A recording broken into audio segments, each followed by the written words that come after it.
भारत का पड़ोसी मुल्क पाकिस्तान, जो कभी भारत को बर्बाद करने के सपने देखता था, आज वह खुद इतना बर्बाद हो चुका है कि वहां पर सिविल वॉर जैसी स्थिति पैदा हो गई है। आज पाकिस्तान अधिकृत कश्मीर में सिविल वॉर छिड़ चुकी है और वहां की आवाम, वहां की सेना और पुलिस को लगातार दौड़ा दौड़ा कर पीट रही है। और इसकी सबसे मुख्य वजह है पाकिस्तान में लगातार बढ़ती महंगाई। आज पाकिस्तान के अंदर चावल, दाल, आटा, चीनी, दूध, दही, घी से लेकर मांस, मछली, अंडे तक इतने महंगे हो चुके हैं कि पाकिस्तानी आवाम की पहुंच से वे दूर हो चुके हैं, जिसकी वजह से पाकिस्तानी आवाम की छटपटाहट लगातार बढ़ती जा रही है। और अपने बच्चों को भूखे पेट सोते देख उनके क्रोध का पारा अपनी सरकार और सेना पर लगातार बढ़ता चला जा रहा है। तो वहीं दूसरी तरफ चीन की बिजली कंपनियां लगातार बिजली रेट में बढ़ोतरी कर पाकिस्तान के आवाम के पिछवाड़े को सेकने का काम कर रही है। आतंकियों का पालन पोषण करने वाले पाकिस्तान की आर्थिक बदहाली आज इतनी बुरी हो चुकी है कि इस मुल्क के ऊपर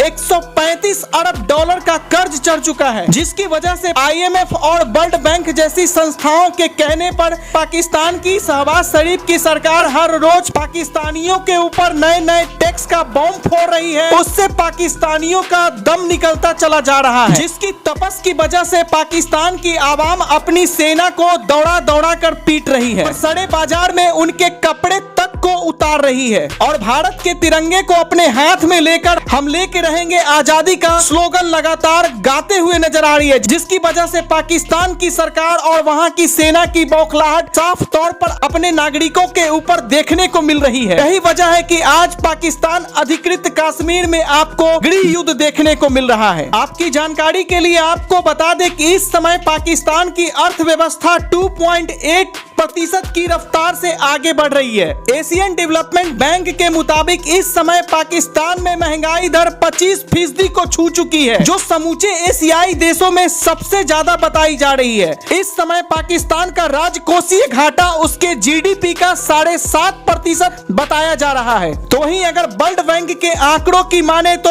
अगले कुछ महीनों के भीतर पाकिस्तान की 1 करोड़ से ज्यादा आवाम गरीबी रेखा से नीचे चली जाएगी, जहां पहले से ही पाकिस्तान की करोड़ों की आबादी गरीबी रेखा में जीने को मजबूर है। आज पाकिस्तान की आर्थिक सल्तनत UAE और सऊदी अरब जैसे मुस्लिम देशों की बदौलत टिकी हुई नजर आती है। पाकिस्तान के प्रधानमंत्री शहबाज शरीफ लगातार अपने हाथों में कटोरा लेकर तमाम मुस्लिम देशों का दौरा कर रहे हैं, लेकिन उनको वहां से सिर्फ आश्वासन के सिवा कुछ नहीं मिल पा रहा है। और जब मुस्लिम देशों के निवेशक पाकिस्तान में दस्तक दे रहे हैं तो BLF और TTP जैसे आतंकियों को देखकर इनके हाथ पांव फूल रहे हैं, जिसकी वजह से यह पाकिस्तान में निवेश करने को आज तैयार नजर नहीं आते हैं। दुनिया के इन मुस्लिम देशों को तो छोड़िए, दुनिया की दूसरी महाशक्ति चीन भी आज पाकिस्तान में बलोचिस्तान लिबरेशन आर्मी और तहरीके तालिबान पाकिस्तान के लड़ाकों के सामने भीगी बिल्ली बनी नजर आ रही है। और पाकिस्तान में CPEC जैसी योजनाओं को आगे बढ़ाने के लिए तालिबान के आगे अपने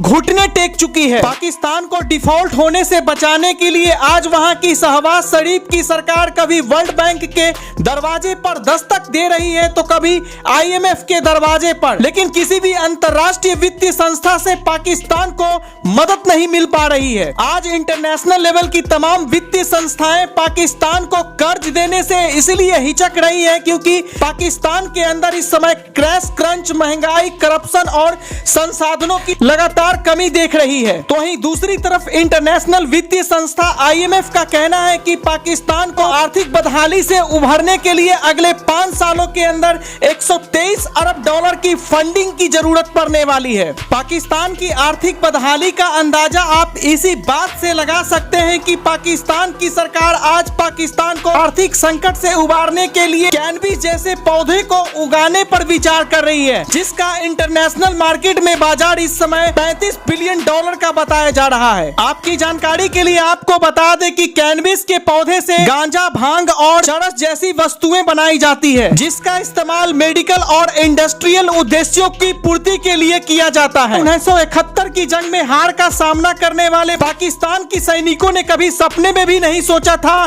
कि उससे भी बदतर स्थिति का सामना उसे पाकिस्तान अधिकृत कश्मीर के शहरों में करना पड़ेगा और अपने ही आवाम के हाथों जूते खाना पड़ेगा। आज पाकिस्तान के सैनिकों के फ्रस्ट्रेशन का नतीजा यह है कि वहां की सेना आज अपने ही आवाम के ऊपर प्रोटेस्ट को दबाने के लिए तरातर गोलियां चला रही है और इस विरोध प्रदर्शन को रोकने के लिए हर तरीके के हथकंडे को अपना रही है, जिससे पाकिस्तान की आवाम का गुस्सा और ज्यादा भड़कता हुआ नजर आ रहा है। और पता है यह सब क्यों संभव हो पाया है? यह इसलिए संभव हो पाया है क्योंकि आपकी एक एक वोट की ताकत ने हमारे देश की प्रधानमंत्री के बाजुओं को इतना ताकतवर बना दिया है कि पाकिस्तान आज दर-दर की ठोकरें खाने को मजबूर है। ये आपके ही एक वोट की ताकत है कि आज पाकिस्तान की सरकार कश्मीर से 370 धारा हटने के बाद भारत सरकार से पिछले दरवाजे से फिर से व्यापार करने को कह रही है। आज जो आप सभी भारत के अंदर कुछ नेताओं को हिंदुस्तान की रोटी खाकर पाकिस्तान की चमचागिरी करते हुए देख रहे हैं, वह दरअसल पाकिस्तान की कूटनीति का ही एक चाल है। और 2024 के लोकसभा के चुनाव में वोट करने से पहले मौजूदा सरकार की कामयाबी को जरूर देखिए और अपने देश को आगे बढ़ाने के लिए एक अच्छी सरकार को चुनिए ताकि विदेशी ताकतें भारत पर आंख उठाने से पहले 1000 बार सोचें। आपके